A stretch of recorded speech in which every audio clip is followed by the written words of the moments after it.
Pues ya estamos de vuelta aquí en Todo es Geopolítica, como cada día a las 4 de la tarde. Estamos muy pendientes de analizar todo lo que va pasando en el día. Ya saben que además hoy otra vez a esta hora comienza la Asamblea General de las Naciones Unidas de Emergencia. Ayer lo teníamos y ayer pudimos ver cómo miembros, por ejemplo, de Israel, el representante de Israel, el representante de Palestina, hicieron declaraciones también, bueno, pues que no dejaban de ser polémicas, incendiarias también las de Irán, que llegó a decir que, bueno, le mandaba también un mensaje a Estados Unidos de que no se salvaría en el caso de que se extendiese la guerra entre Israel y Hamás, y precisamente hoy hemos visto cómo Estados Unidos habría atacado dos instalaciones relacionadas con Irán, o que al menos desde Estados Unidos las relacionan con Irán, y que estaban en Siria, dentro del territorio sirio. Así que parece que la tensión entre Irán y Estados Unidos pues está subiendo también en las últimas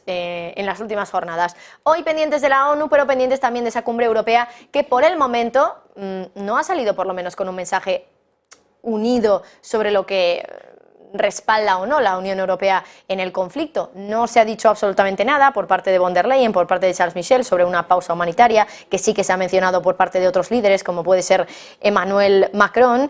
Y todo esto se produce mientras, por ejemplo, Qatar está también hablando. Ya saben que Qatar es uno de los países de Oriente Medio que respalda más bien a la parte palestina de ese conflicto, y ahora ha anunciado que su mediación sobre un alto el fuego y el intercambio de rehenes está avanzando de manera rápida. Sergio Fernández, cuéntanos. Buenas, Marta. Pues precisamente estamos pendientes de este conflicto en Oriente Medio, donde Qatar está jugando un papel importante. De hecho, en Israel hay división de opiniones. Algunos están elogiando el papel de Qatar como mediador, mientras que otros dicen pues, que igual, más bien en lugar de ser un socio, igual es un enemigo. Sin embargo, Qatar ha anunciado hace apenas unos minutos que las negociaciones están avanzando rápidamente para dos cuestiones: para lograr un alto el fuego y un acuerdo de intercambios entre Hamás e Israel. Dice que están viendo aumentos significativos, importantes, sobre todo en la cuestión de un alto el fuego, y además también apuntan a que ha habido procesos significativos en las negociaciones para liberar a rehenes retenidos por Hamás, pero eso sí, dicen que todavía quedan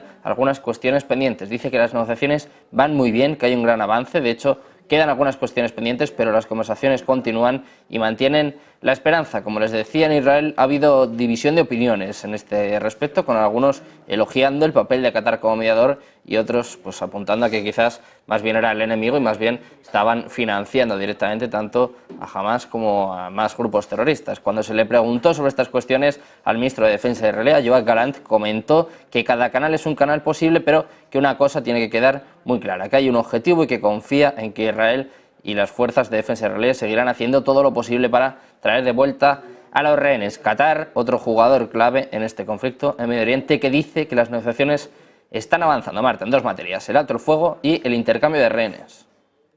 Pues Sergio, muchísimas gracias. Pendientes de ese avance rápido, dice Qatar, de las negociaciones sobre ese alto el fuego. Creo que ya tengo a nuestros invitados preparados, así que voy a saludarlos. Juan Antonio Aguilar, director del Instituto Español de Geopolítica; José Luis Orella, profesor de Historia Contemporánea de la Universidad CEU San Pablo. Muy buenas tardes a los dos, Juan Antonio y José Luis.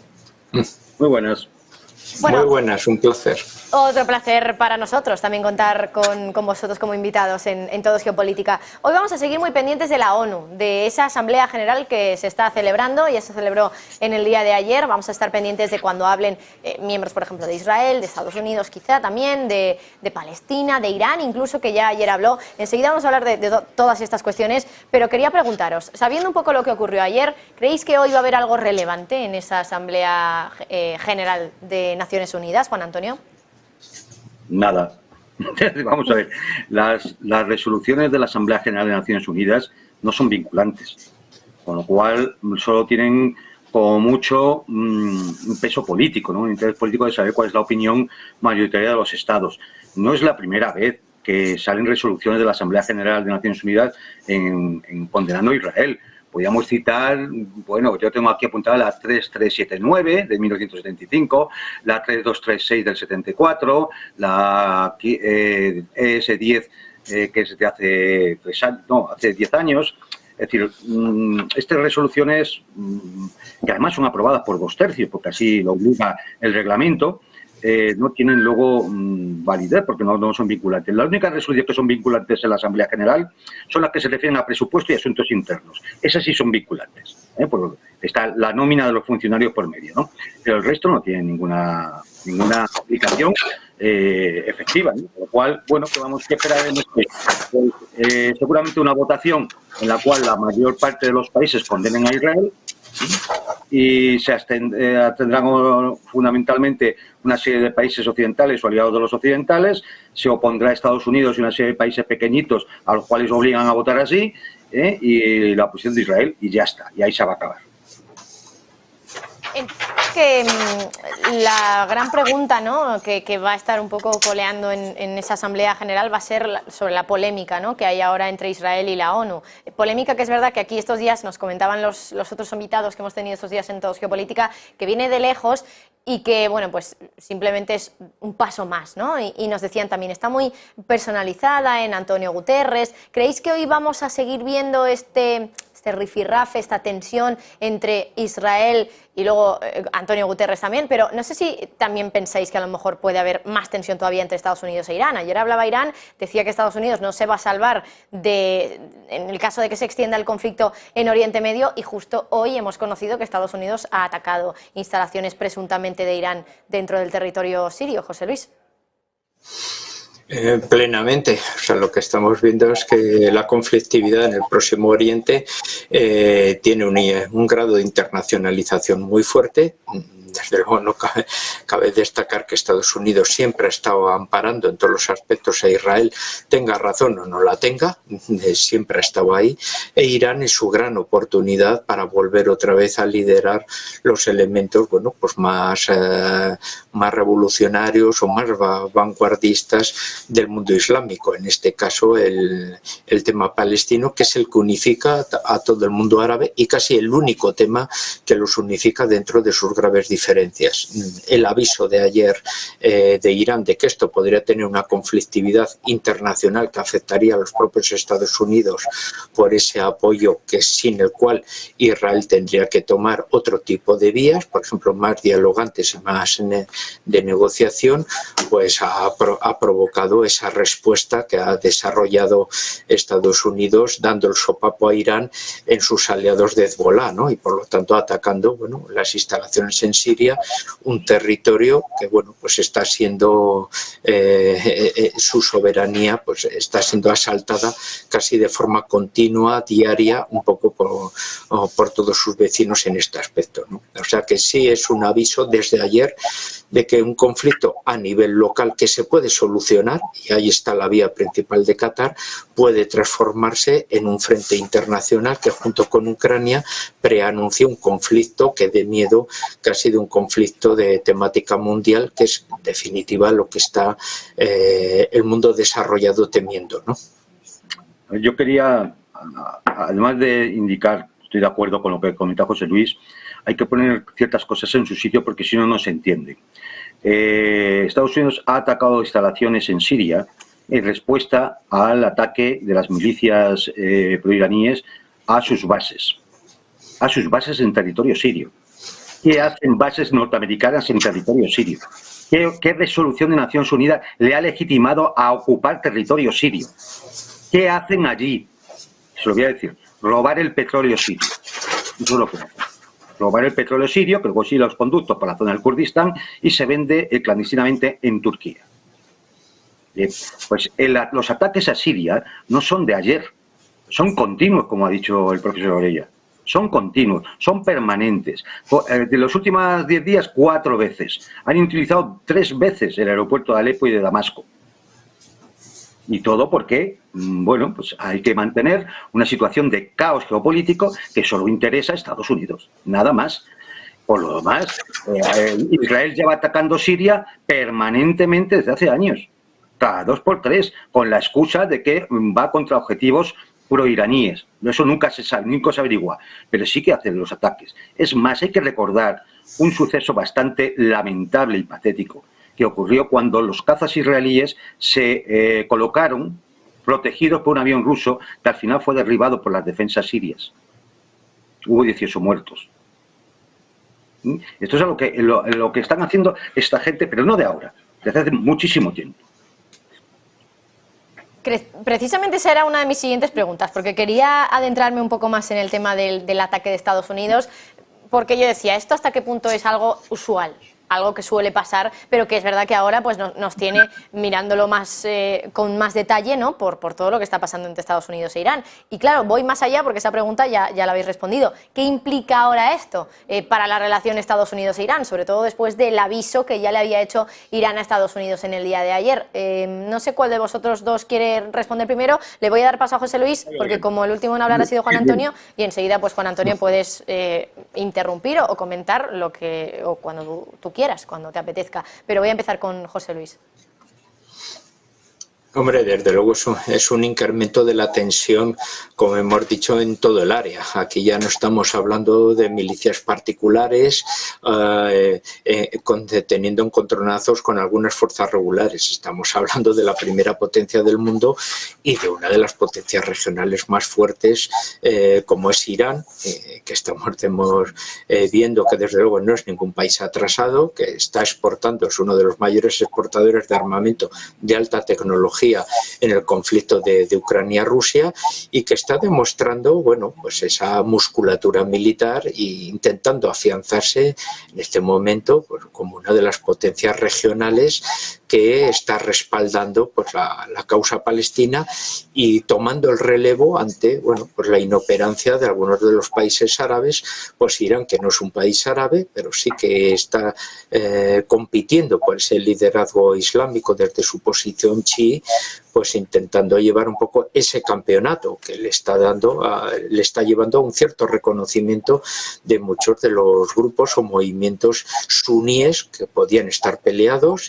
confrontados con él, y que ahora resulta que descubren que todos los musulmanes pueden ir hermanados en una misma dirección. Y ojo, que eso es una idea que siempre se ha intentado desde el pasado evitar, y que ahora los iraníes están conjuntando y se complementa con el puente que desarrollaron de negociación y reconocimiento con Arabia Saudí, con otros países, ya lo habían resaltado con Qatar, etcétera, ¿no? Entonces los iraníes están llevando una política de ampliación, de apertura de sus reconocimientos internacionales al mundo más próximo, y claro, están ahora liderando un poco esa posición de contraposición a unos Estados Unidos que ahora tiene que ver si con esta amenaza, bueno, pues puede resaltar de una manera firme este conflicto, o va a ir sumando heridas a la guerra de Ucrania, a la guerra del Próximo Oriente o a otros frentes que se le pueda llevar, teniendo en cuenta la política de endeudamiento,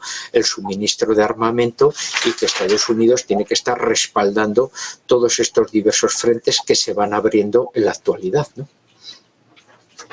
Claro, parece que le crecen los enemigos, ¿no?, a Estados Unidos. Tiene por un lado a China, tiene luego a Rusia, tiene ahora también a Irán, que es un viejo enemigo, pero ahora la tensión crece.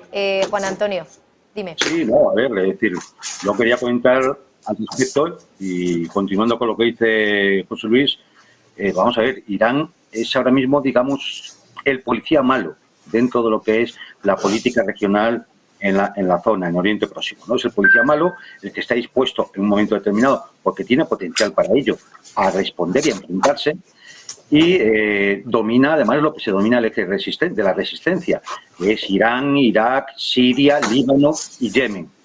Dominando eso, domina también el estrecho de Hormuz y el estrecho de Al-Mandeb, es decir, donde sale un tercio del petróleo mundial.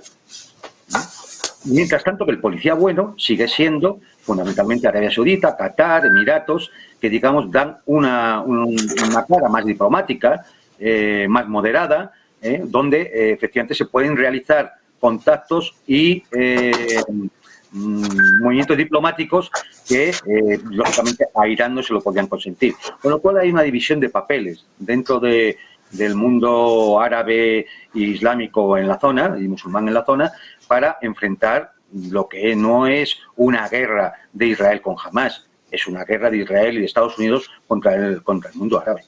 Esta es la realidad, sino que hacen dos flotas en la zona de los Estados Unidos. ¿Qué hacen? ¿Por qué se han reforzado las bases en el Golfo Pérsico? ¿Por qué se han enviado aviones estratégicos? No nos engañemos. Es decir, incluso se están enviando tropas. Ahí en Israel ya han llegado tropas norteamericanas. No nos engañemos. Es una guerra que va más allá del simple conflicto entre una milicia en Gaza y el ejército israelí. Luego está la amenaza de Irán ayer en esa Asamblea General, que también quería comentarla con vosotros. Le dice a Estados Unidos que no se salvará si se extiende la guerra entre Israel y Hamás. ¿Qué potencial tiene Irán para herir a Estados Unidos? Sabemos que es una potencia nuclear importante, pero ¿hasta qué punto creéis que eso realmente puede extenderse y acabar dañando a Estados Unidos? José Luis. Hombre, el amparo que ha ido desarrollando, sobre todo allí donde han existido comunidades chiitas o similares, ha provocado y ha favorecido, bueno, la extensión un poco de esas milicias. Tenemos el caso, se puede decir, modélico, a partir del cual se han ido reproduciendo todos los demás, que es el Hezbollah en el Líbano, y al cual luego posteriormente se han ido sumando por los hazaras en Afganistán, los hutíes en el Yemen, etcétera. O sea, movimientos que no solo tienen ese carácter religioso de ser islámicos chiíes, sino que además asumieron un papel muy de reivindicación de tipo social, teniendo en cuenta que los chiíes en el mundo principalmente árabe es el mundo más marginal, más popular, con unas fuertes reivindicaciones sociales que la República Islámica de Irán ha sabido explotar un poco a su favor, ha sabido financiar, les ha dado un sentido de orgullo, de pertenencia, y por tanto estos movimientos políticos no solo tienen ese carácter social que ha sabido crear un sentido de identidad, tienen una representación política importante y luego tienen ese perfil también militar que ha llevado, por ejemplo, en el caso de Hezbollah, incluso a nivel propagandístico, a esbozar: somos los protagonistas de la liberación del sur del Líbano frente a las tropas regulares de Israel, ¿no? Esto es lo que favorece que Irán pueda, en este momento determinado, sin un toque directo de confrontación con Estados Unidos, multiplicar de una manera muy extensiva a través de estos grupos satélites una confrontación que puede luego sumar incluso a grupos sunitas pues más radicales que quieran rápidamente enfrentarse pues a lo que representa Estados Unidos, ¿no? Y en caso de que hubiera una escalada directa que enfrentara directamente a Irán con Estados Unidos, sin duda alguna, la misilística iraní y sus drones están suficientemente avanzados como para atacar todas las bases norteamericanas que existen, no solo en el Oriente Próximo, sino en gran parte del Mediterráneo. Y eso podría hacer mucho daño. Ni que decir tiene, además, el del corte de los estrechos, como hemos mencionado antes, que provocaría una crisis económica en todo Occidente. Entonces, bueno, digamos que esta vez sí que alcanzaría, las consecuencias de una escalada sí que alcanzarían claramente a Estados Unidos y a sus aliados. Creo que tengo que hacer una pausa publicitaria, que me confirmen los compañeros, porque me parece que sí. Sí, efectivamente. Vale, pues hago una pausa y enseguida volvemos. Cambiamos de tema porque también quería hablaros de la cumbre europea, de la decisión que se habría tomado hacia Israel, que no parece que le han dado mucha importancia, por lo menos en esa cumbre, en esa reunión y en esa rueda de prensa posterior, porque no se ha hablado mucho de ello. Sí que es verdad que hay alguna cosilla que quiero comentar y enseguida también analizarla con vosotros. Antes una pausa y enseguida volvemos. Muy bien.